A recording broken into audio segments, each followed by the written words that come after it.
Le jour de mes 30 ans. Mon frère cadet ne m'a offert aucun cadeau. Il m'a tendu une simple carte. Avec un sourire qui semblait innocent.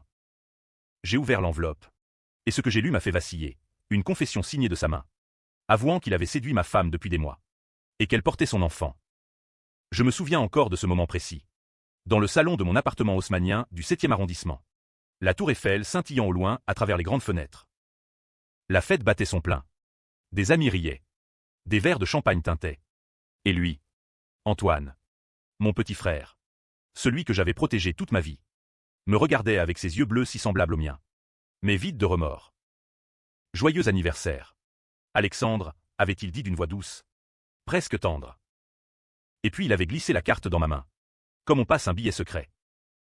J'aurais dû comprendre immédiatement que quelque chose clochait. Mais j'étais trop occupé à jouer le rôle du grand frère parfait. Celui qui avait tout réussi, l'entreprise familiale florissante. La femme magnifique. La vie parisienne idyllique. Ma femme, Élise, était là aussi. Radieuse dans sa robe rouge. Un verre à la main. Discutant avec des invités. Elle n'avait pas osé me regarder dans les yeux de la soirée.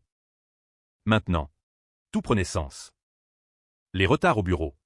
Les voyages professionnels d'Antoine à Lyon où elle prétendait rendre visite à sa sœur. Les murmures au téléphone.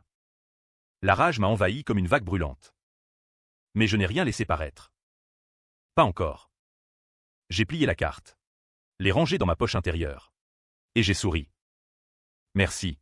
Frérot, ai-je répondu, en lui serrant l'épaule un peu trop fort. Il a grimacé légèrement. Mais a ri. Cette nuit-là, après que les invités furent partis, j'ai confronté Élise. Elle s'est effondrée en larmes. Avouant tout. C'était une erreur. Alexandre. Antoine. Il m'a séduite. Il disait que tu étais trop absorbé par le travail. Que tu ne me voyais plus. Des excuses pathétiques. Elle jurait que c'était fini. Qu'elle m'aimait encore. Mais l'enfant, je vais avorter, a-t-elle murmuré. Terrifiée. Non. Je ne pouvais pas laisser ça passer. Pas comme ça. Antoine et moi. Nous avions grandi dans une famille bourgeoise de Neuilly-sur-Seine. Notre père, un avocat renommé, nous avait élevés dans l'exigence et la compétition voilée. J'étais l'aîné. Le brillant. Celui qui avait repris l'entreprise de conseil en fusion-acquisition après ses études à HEC. Antoine, de 5 ans mon cadet, avait toujours vécu dans mon ombre. Moins doué, moins ambitieux. Il s'était contenté d'un poste subalterne dans ma société, que je lui avais offert par pitié, par amour fraternel. Je l'avais protégé. Quand il avait fait faillite avec son start-up idiote, je l'avais renfloué. Quand il avait eu des problèmes avec la justice pour une affaire de fraude fiscale mineure, j'avais payé les meilleurs avocats.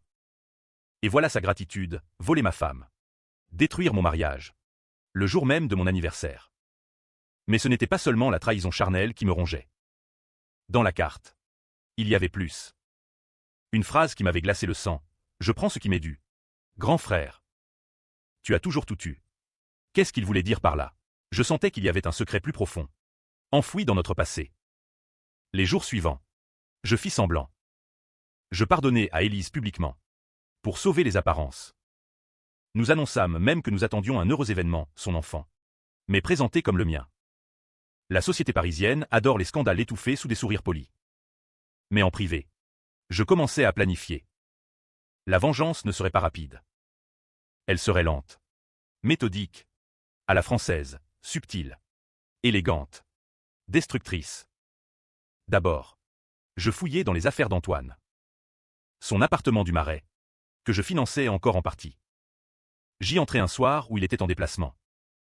Et là, dans un tiroir fermé à clé que je forçais, je trouvais des documents qui me firent bouillir. Des emails imprimés. Des contrats. Antoine avait monté un dossier contre moi. Il accusait notre père, avant sa mort, d'avoir falsifié des comptes pour favoriser ma succession. Et pire, il prétendait que j'étais au courant. Complice. C'était faux.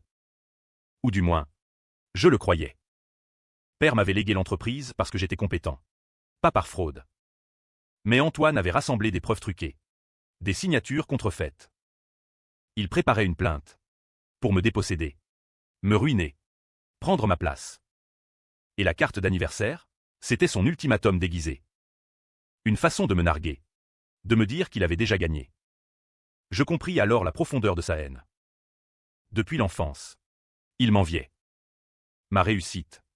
Ma femme. Tout. Élise. De son côté. Devenait hystérique. Elle voulait garder l'enfant. Maintenant. C'est le nôtre, mentait-elle. Mais je voyais clair, elle hésitait entre nous deux. Je décidai de l'utiliser. Si tu veux que je te pardonne vraiment, lui dis-je un soir. Au dîner aux chandelles dans notre appartement. Aide-moi à le détruire. Elle pâlit. Quoi, Antoine? Mais c'est ton frère. Précisément, répondis-je calmement. Et il m'a trahi le premier. Les semaines passèrent dans une tension palpable. Paris en automne. Avec ses feuilles mortes balayant les boulevards. Reflétait mon état d'âme, une beauté mélancolique cachant la pourriture. Je commençai par isoler Antoine. Au bureau. Je le reléguai à des tâches subalternes. Prétextant une restructuration. C'est temporaire. Frérot, lui dis-je avec un clin d'œil. Il serra les dents. Mais accepta. Il croyait encore pouvoir me manipuler. Élise jouait son rôle à merveille. Elle recommença à le voir en secret.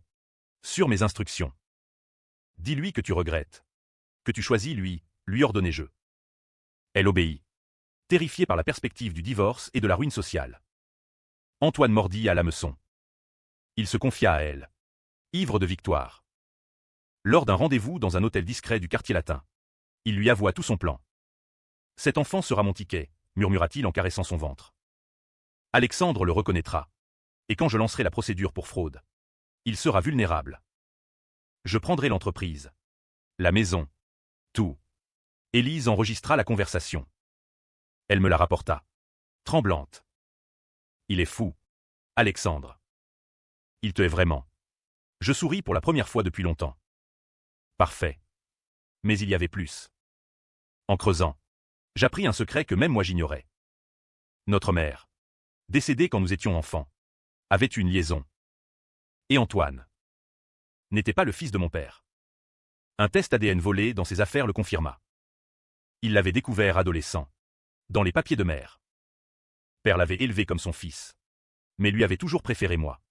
Le vrai héritier. C'était la racine de sa haine. Il se sentait illégitime. Volé. Devais-je avoir pitié? Non. Il avait choisi la trahison. Je commençai la contre-attaque. D'abord, anonymement, je fis fuiter à la presse financière des rumeurs sur des irrégularités dans les comptes d'Antoine lors de sa start-up échouée. Rien de grave, mais assez pour que ses contacts le lâchent.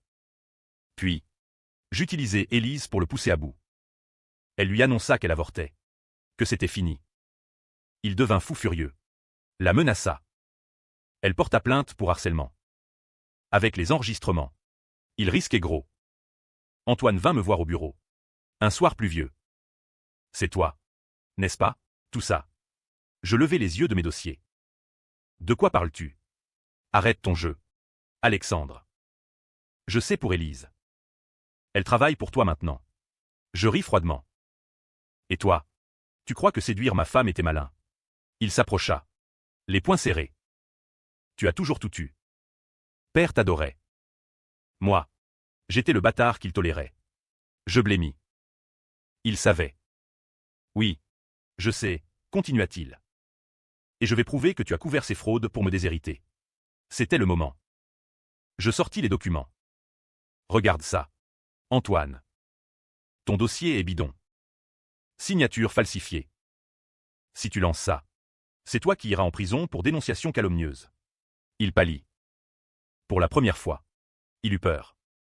Mais il n'abandonna pas. Au contraire, il accéléra. L'hiver arriva. Glacial comme ma détermination.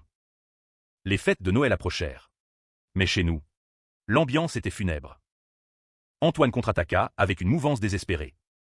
Il contacta mes associés. Leur montra son dossier truqué. 2 d'entre eux doutèrent. Demandèrent des explications. Je dus convoquer une réunion extraordinaire. Mon frère traverse une crise, expliquai-je calmement. Il invente des histoires par jalousie. Mais le doute s'installa. Les actions de l'entreprise chutèrent légèrement.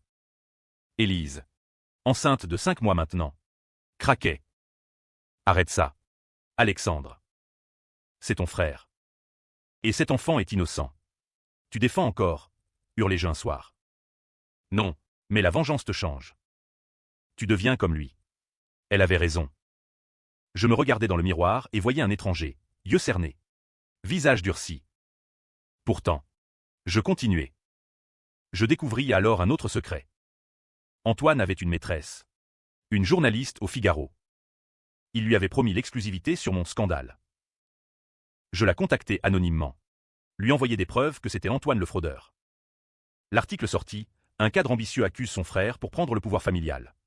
Antoine fut discrédité publiquement. Il vint chez moi une nuit. Ivre. Tu as gagné cette manche, cracha-t-il. Mais attends la suite. Élise l'accueillit. Par peur. Ils parlèrent longtemps dans le salon, tandis que j'écoutais derrière la porte. Je t'aime encore, lui dit-il. Fuis avec moi. On recommence ailleurs. Elle hésita. Vraiment. Mon cœur se serra. La trahison continuait.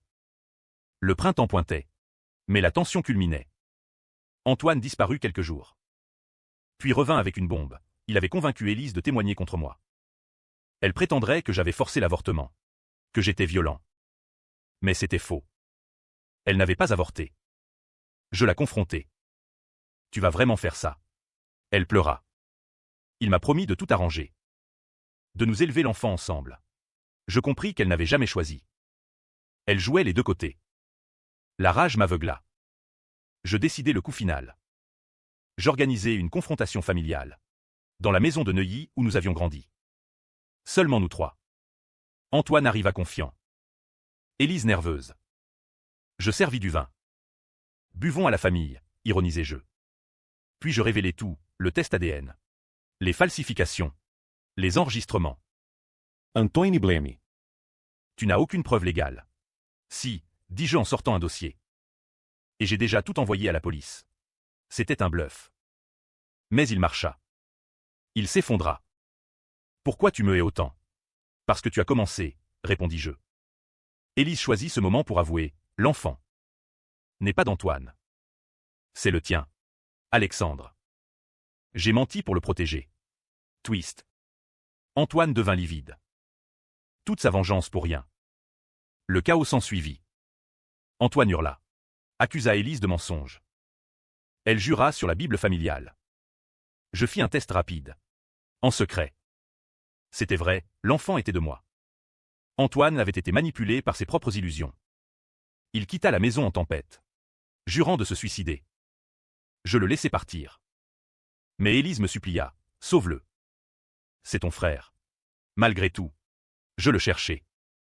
Je le trouvai sur le pont de l'Alma. Prêt à sauter. Arrête, criai-je. Pourquoi? Tu as tout gagné. Non. J'ai perdu ma famille. Nous parlâmes des heures. La haine se dissipa lentement. Il avoua sa douleur d'enfant illégitime. Je lui pardonnai. Vraiment. 1 an plus tard. L'enfant naquit, une fille, que nous nommâmes Hope. Antoine revint dans l'entreprise. Comme associé égal. Élise et moi divorçâmes amicablement. Elle partit avec un autre. Mais Antoine et moi, nous reconstruisîmes. Était-ce une happy end, ou avais-je simplement reporté la vengeance? Certains disent que je l'ai manipulé jusqu'au bout. Que le pardon était un dernier twist. D'autres que la famille triomphe. Moi, je sais la vérité, la trahison laisse des cicatrices éternelles. Mais parfois, le pardon est la plus cruelle des vengeances. Fin.